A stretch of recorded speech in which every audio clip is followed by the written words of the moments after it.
Are you conflict avoidant? Do you bottle up your feelings and your emotions because you are afraid to speak up? Do you allow resentment to build in your relationships? I'm Kim Gross, and I'm the host of Masks Off for People Pleasers and Perfectionists. And I'm so glad that you're here today. And I'm going to talk about conflict avoidant and how being conflict avoidant can ruin our relationships and keep us from having meaningful, close, connected relationships. This is often common for the people pleaser. This podcast is for people pleasers and perfectionists, or anyone that struggles with relationships or codependent patterns. It is a very common occurrence to have conflict avoidant tendencies. I always say that for the longest time, I wanted to avoid conflict with a 10-foot pole. And if I'm honest, I still do at times. I'm getting better with approaching conflict head on and being more direct, but it can still be unnerving. So, why do we avoid conflict? My opinion is, and my belief is, that at the root of avoiding conflict is a fear. There's a fear that if we assert ourselves or speak up, the other person may reject us, abandon us. They may get really upset and scream and yell. They may gaslight and turn it around on you so that you feel like you're the one who caused it by speaking up. It instills shame in us and fear. Naturally, we want to avoid having conflict, especially if the other person can seem very scary. What do I mean by scary? The other person has a hard time managing their emotions and they explode, they offload on you. Oftentimes, we learned this when we were in childhood. We most likely had a parent or a teacher, maybe a coach, someone in our lives, a caregiver that harmed us in this way. They may have gotten very angry, very upset. They may have gaslighted. They might have shamed you. And so you learned quickly as a young child that you're going to avoid that situation. It's like you put your hand on the hot stove, and if you burn your hand, hopefully you learn not to put your hand on the hot stove again. When you were a child, if you were afraid or you felt shame because someone yelled at you, maybe rejected you, they started to withdraw, withhold their love, their affection because you were just speaking up. And more than likely, you were just being you, but it caused a rift between you and your caregiver or that person who did that. So here we are now as adults, and we're still avoiding conflict with people in our lives, whether you're avoiding conflict with your boss, a coworker, maybe your partner, your mom or dad, your sibling, your friends. It could even be a doctor. If you have some chronic issues or something, you may be weary to speak up for yourself and advocate for yourself with your doctor. This was the case for me. I have a chronic illness. I've had one for the last 20 years and spent more than enough time in a doctor's office. There were times when I would go in, especially back in the beginning when I was not diagnosed yet, but I had the symptoms of this autoimmune disease. I would go in over and over again and say to the doctor, look, this is what I've been experiencing. This is what I'm feeling. Something isn't right. They would just shut me down. and poo-hoo it as if I were making this all up in my head, rather than asserting myself, speaking up, and having conflict with this doctor. I would not say anything. I would acquiesce, leave, feeling frustrated, feeling resentful, and just bottling up all of my feelings and emotions, which didn't help the cause of having a chronic illness. One example when I did speak up for myself was about, I don't know, 8 years ago. A friend that I had, we were friends for 10 years. And I share this story in my book, Free to Be, A Pathway to Inner Liberation. And I very seldomly spoke up with this friend. Most of the time, I would say things to agree with her. I would very rarely voice my opinion because I knew she had the type of personality that if you went up against her, she would get upset. Finally, there was this one day when I had so much bottled up feelings that I did express to her how I was feeling about our relationship. And sure enough, the thing that I feared, the thing that I was trying to avoid was her getting really upset with me, rejecting me, or abandoning me. And she went ballistic on the phone. She yelled at me. She said, "How could you? How dare you? What are you saying? I can't believe you're saying all this." Hung up the phone after she offloaded on me, rant and rave, hung up, and I never heard from her again. So I was rejected, I was abandoned, and I was yelled at. I share that story with you to highlight even more what it is that we're afraid of and what can happen. Here is the thing. Even in that situation, it was my wounded part of myself, my little child self, that was feeling fearful, feeling hurt, feeling frustrated. Our work is, and what I share here very often on this podcast, the point of this podcast is to be able to heal enough that we can unmask or unhook from these patterns. It's just a pattern that I have played out over my life, and it's a pattern that you are playing out, staying stuck in that pattern of feeling fearful and avoiding conflict. Being conflict avoidant is a pattern. So, what can you do? The first thing is to recognize and be aware when it's a pattern. And then when you recognize, okay, I'm conflict avoidant right now. I don't want to have this difficult conversation with my boss.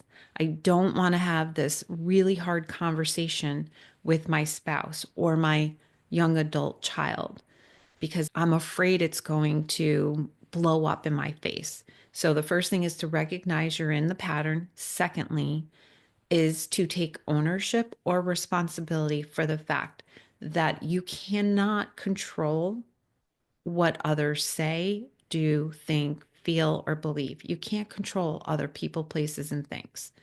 The only thing that you have control over is yourself and how you show up and how you respond. So if you're coming from this wounded place, this old pattern, then it's up to you to do the work to source your own inner safety, to heal the part of you that is afraid to speak up, and even as far as taking responsibility to how can you stay present in the face of conflict. That's all on you to do that. You can't change or control the other person. Hey, it's Kim here, interrupting your regularly scheduled podcast episode to let you know about an opportunity to go deeper into this work. I invite you to head over to Amazon.com and pick up your copy of my book, Free to Be, A Pathway to Inner Liberation. If you are looking to unhook from people pleasing and perfectionistic patterns, if you're looking to have a better way of identifying your patterns and then how you can unhook so you can be free to step outside your comfort zone, free to have more meaningful relationships in your life, free to be your true self without hiding behind a mask any longer. If you desire any of this, then I encourage you to pick up your copy.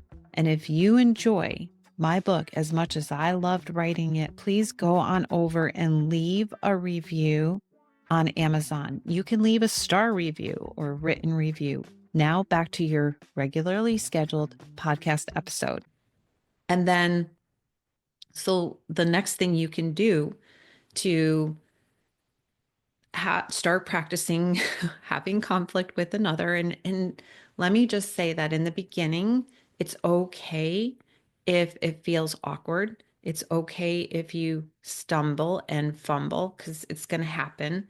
It's not about doing it perfectly. The perfection mask wants to do this perfectly. I have to learn how to be not to be conflict avoidant. I have to do it all right and do it perfectly. That was last week's or 2 weeks ago, the episode on perfectionism. So, taking a deep breath and you just recognize, okay, I might not do this exactly the way I want to. It's going to feel awkward, but it's okay. Just keep checking in with yourself as you are having a conflict or approaching a conversation that is difficult for you to have. Just keep checking in with your body, just keep breathing.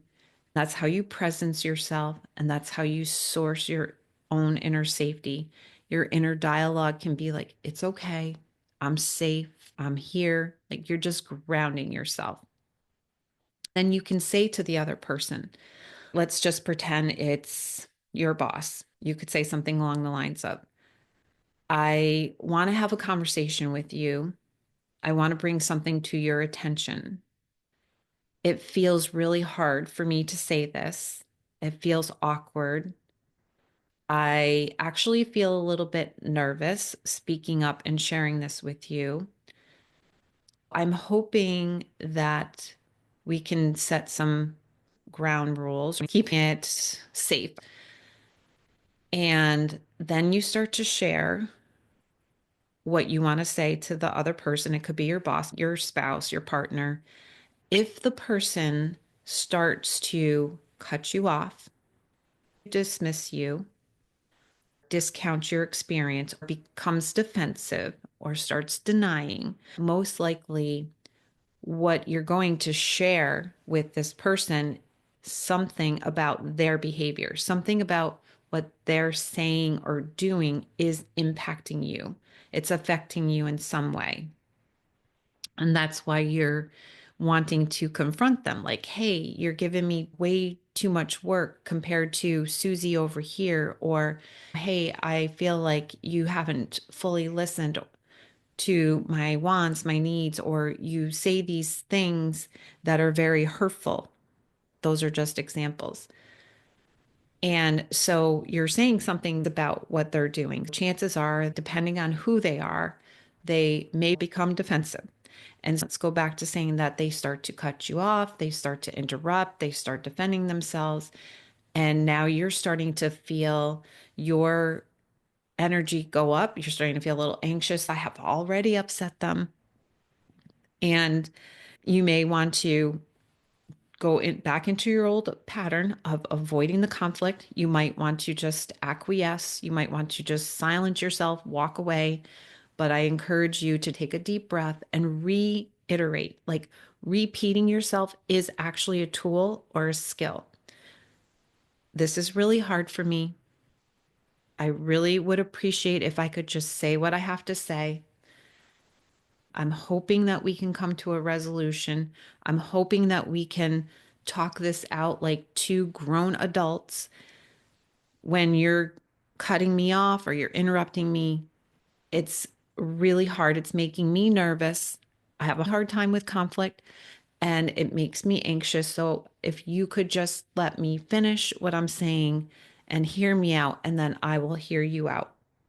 Then use your own active listening skills. At this point, you want to really hear what the other person is saying and be curious about what their experience is. If you're not fully understanding, you can ask questions, ask them to further explain where they're coming from. But if they go into blaming you, well, let's just say we don't want to blame and attack them because that will just go right into a round and round tit for tat. It will become a battle because people become defensive. So you want to keep it on you and how you're feeling. What is your experience? Another person cannot argue with your experience. They might not like what you're saying, but it's your experience. So just kind of recapping, you want to set the stage with the person, let them know that it's difficult and hard for you to say what you're about to say because you struggle with conflict. There's no shame in that. It's just a pattern. And if you can recognize that and own that this is just a pattern that you have adopted since you were in childhood, because of something that an adult did to you. And it was your way of coping. If you see it as a way of coping, then you can let go of the fact that there's any shame that you struggle with conflict. You're not weak, you're not bad for it. So then you just say that, and then you say what you have to say. If that other person starts to cut you off, they start to interrupt, they're becoming even abusive or mean, you just pause, say, hold on a second, repeat yourself. Just say, can I please say all that I need to say? And then I will listen to you once you've gotten it out. If you're able to, then you listen to what they have to say. But I will say this, if it seems like the person keeps circling around, they keep coming back at you as you're trying to share your experience and they are starting to blame you and attack you, they gaslight you, they take everything that you're saying and they turn it around, put it on you.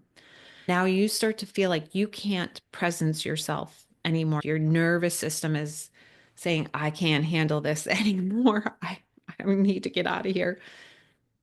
I encourage you to do that because at the point it may just be too difficult for your nervous system. So you can simply say, okay, I see that we are not getting anywhere on this right now. I think it's best if we just take a pause and revisit this at another time. There are going to be some people in your life that no matter how much you try, like confronting conflict in a healthy way because you want a better connection, a better relationship with this person, there still may be certain people in your life that aren't going to be able to reciprocate. They're not going to be able to have an adult conversation with you. They're not going to have those hard conversations without going off on you. And so, what you need to do in those situations with those people is decide, I can't, and first of all, before you decide, reminding yourself, I cannot change this person. I cannot control this person. I've tried to have healthy communication. It's not working. And you've tried for a while and you approached it from different ways.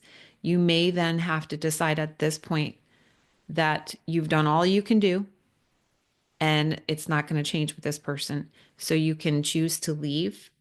You can choose to leave and find another boss. If it's a relationship, you can set boundaries, keep more space and distance. If it's like a sibling, you keep the person on your outer circle. But if it's someone in your inner circle, like super close, your adult children, even partner, you may decide, okay, I can't have a relationship with you anymore. If I'm going to continue this relationship, it's going to be with a lot of boundaries and a lot of space. And that's something that you're entitled to as well. What's possible is as you practice this on a hopeful side, as you practice getting more adept at confronting conflict and sourcing your inner safety and speaking up and saying what you have to say to another person, even when it's difficult. is that you feel more free because you're not bottling up your emotions, you're not holding on to resentments, and now you have this opportunity to have meaningful adult conversations. You feel connected, you feel more intimacy, and you feel more closeness. Remember, we are wired for connection and belonging. If we're trying to live our best lives and come from wholeness rather than having wounded parts in us, then if our goal is to have the freedom to come into wholeness, to be our true selves, to take off our masks, then this is part of the process and this is what is possible. I hope that this was helpful. I hope you found value in what I shared. If you did and you're on YouTube, I invite you to comment. You can ask me questions. I will check the comments. And if you have a specific question, I'll do my best to try to answer it. Of course, if you're on YouTube, hit subscribe and you'll be notified every time my content comes out, which is every third anyway. And if you're on your podcast platform, I would invite you to leave a review, 5 star if you feel, or if you feel moved to write a review, that would be amazing as well. And you can visit my website, kimgrosscoaching.com. That's where all my stuff is. You can take the people pleaser quiz. You can take the perfection quiz. If you're new to my podcast and you're like, am I a people pleaser? Am I a perfectionist? You can take the quiz there. It's simple, it's fun to do. And you can learn about my 5 step power pathway that I teach. And you can also learn about my book, Free to Be a Pathway to Inner Liberation.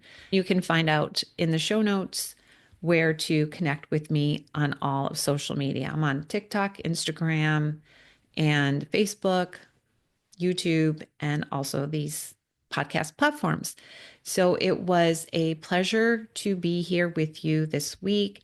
I appreciate your support and I will see you next time. Hey, Kim Gross here. Thank you so much for tuning into this episode of Masks Off for People Pleasers and Perfectionists. I invite you to hop on over to my website, kimgrosscoaching.com. Right there on the front page, there's a quiz for people pleasers and perfectionists. You can find out if you have tendencies. You can also get into my newsletter where you will be given valuable content every week on different topics I share here in the podcast. And if you really did enjoy this episode, if you found it helpful, if you found it valuable, please go to, if you're on YouTube, go and subscribe. If you're listening on your favorite podcast platform, then I invite you to leave a review. You can even do a star review. It doesn't have to be a written review. If you know of someone who can benefit from this podcast or this particular episode, please share it with them. I'll see you next time.